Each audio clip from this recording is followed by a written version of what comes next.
आज की रेसिपी होने वाली है बहुत ही क्रिस्पी, बहुत ही यमी। तो सबको नमस्ते, मैं हूं अंकिता और आप है मेरे चैनल अंकिता's फूड यार्ड पे। और जो आज हम बनाने जा रहे हैं उसके नाम कई है, आप खाजा बोल लीजिए, सतपुड़ा बोल लीजिए।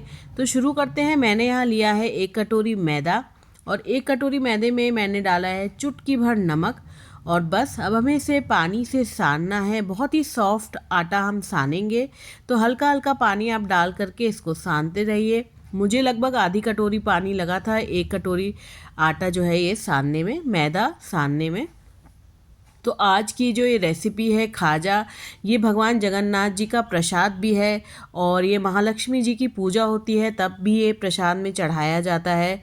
तो मैं यहाँ पे मैदे और पानी का इस्तेमाल ही कर रही हूँ और मैंने कुछ ऐड नहीं किया है और बहुत ही सॉफ्ट सा एक डो मैंने बना लिया है। और इसमें हम डाल देंगे 1 चम्मच घी ताकि ये थोड़ा सा सॉफ्ट हो जाए, जो ये हल्का सा चिपचिपा है वो ये ना हो और बहुत ही सॉफ्ट और स्मूथ हो जाए। तो यहाँ मैंने घी लगा दिया है और एक बार फिर से इसको सान लिया है। और अब मैं इसको यहाँ पे ढक करके रख दूँगी जब तक कि दूसरी तैयारी हम करते हैं। तो यहाँ मैंने इसे सान लिया है, इसे ढक करके रख दे रहे हैं।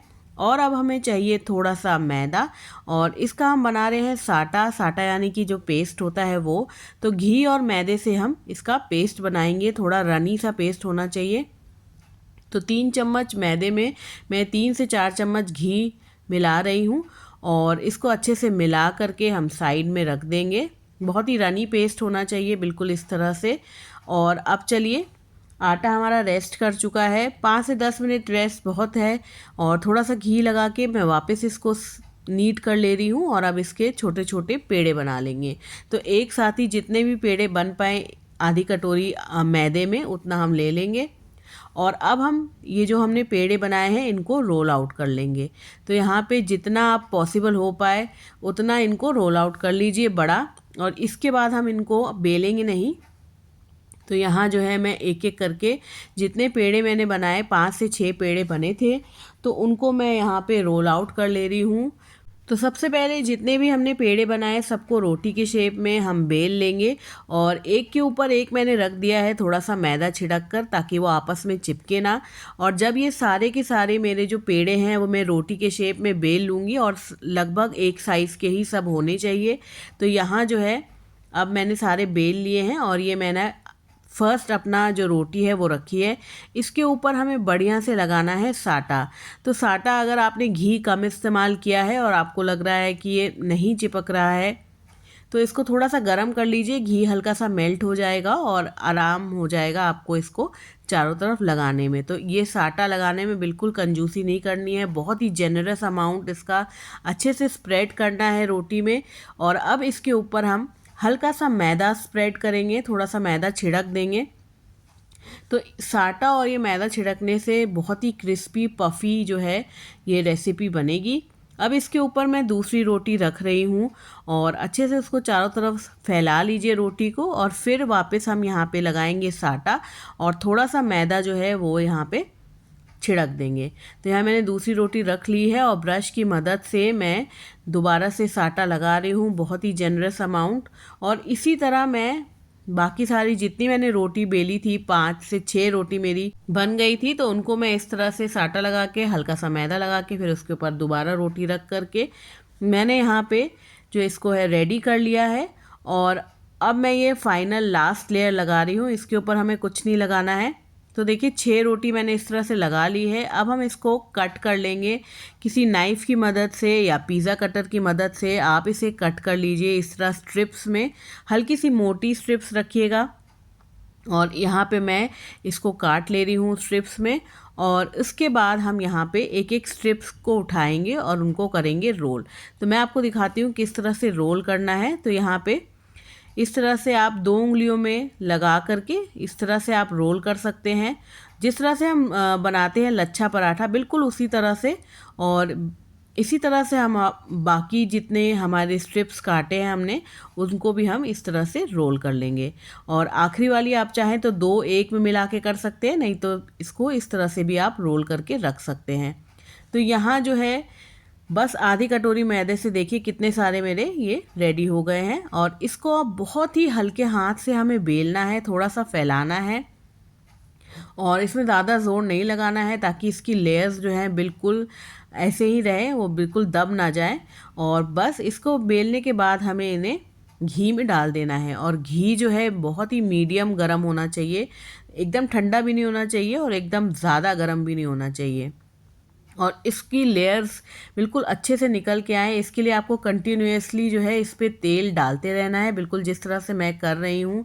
चम्मच की मदद से इस पर कंटिन्यूअसली आप तेल डालते रहिए। तेल गरम है तो अंदर तक जाएगा और जो इसकी लेयर्स हैं बहुत ही बढ़िया से बाहर आएंगी।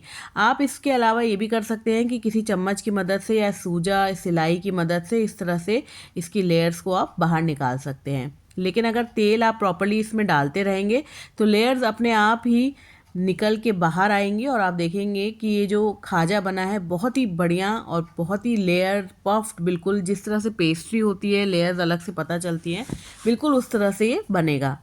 तो यहाँ मैं कंटिन्यूसली तेल डाल रही हूँ ताकि इसकी लेयर्स जो हैं अलग हो जाएं। देखिए आप देख भी रहे होंगे कि लेयर्स इसकी अच्छे से अलग हो रही हैं और इस तरह तेल डालने से ये बिल्कुल अंदर तक पकेगा, बहुत ही क्रिस्प हो जाएगा। और देखिए कितनी बढ़िया इसकी लेयर्स जो है निकल के आ रही हैं। अब हम इसे पलट देंगे और दूसरी तरफ भी इसी तरह से हम इसको तल लेंगे। तो ये ज़्यादा हमें ब्राउन नहीं करना है, बस मीडियम हल्का सा ये ब्राउन हो जाए बस। अब हम इसे निकाल के रख लेंगे अलग। और इसी तरह से मैंने अपने बाकी भी जितने खाजा बने थे उनको हल्का सा रोल आउट करके इसी तरह घी में जो है तल लिया है। और घी आप ध्यान रखिएगा ज़्यादा गर्म ना हो, नहीं तो वो तुरंत ही ब्राउन हो जाएगा और जो लेयर्स है ना वो अंदर तक पकेंगी नहीं और इस तरह से पफ भी नहीं होंगी। अगर आपको लगता है कि घी बहुत ज़्यादा गर्म हो गया है तो थोड़ी देर गैस जो है आप ऑफ़ कर दीजिए और उसके बाद फिर ऑन करके दोबारा आप उसमें डालिए। और इसके बनने के बाद हम सारों को रख देंगे किसी छलनी में ताकि इसका जितना भी घी है एक्स्ट्रा लेयर्स पे अंदर वो ड्रेन आउट हो जाए नीचे। तो ये देखिए खाजा जो है सतपुड़ा जिसे हम कह लें बिल्कुल बन के तैयार है। और ये आप आवाज़ सुनिए, बहुत ही बढ़िया ये बन के क्रिस्पी तैयार हुआ है। मैं आपको तोड़ के दिखा दूँ, देखिए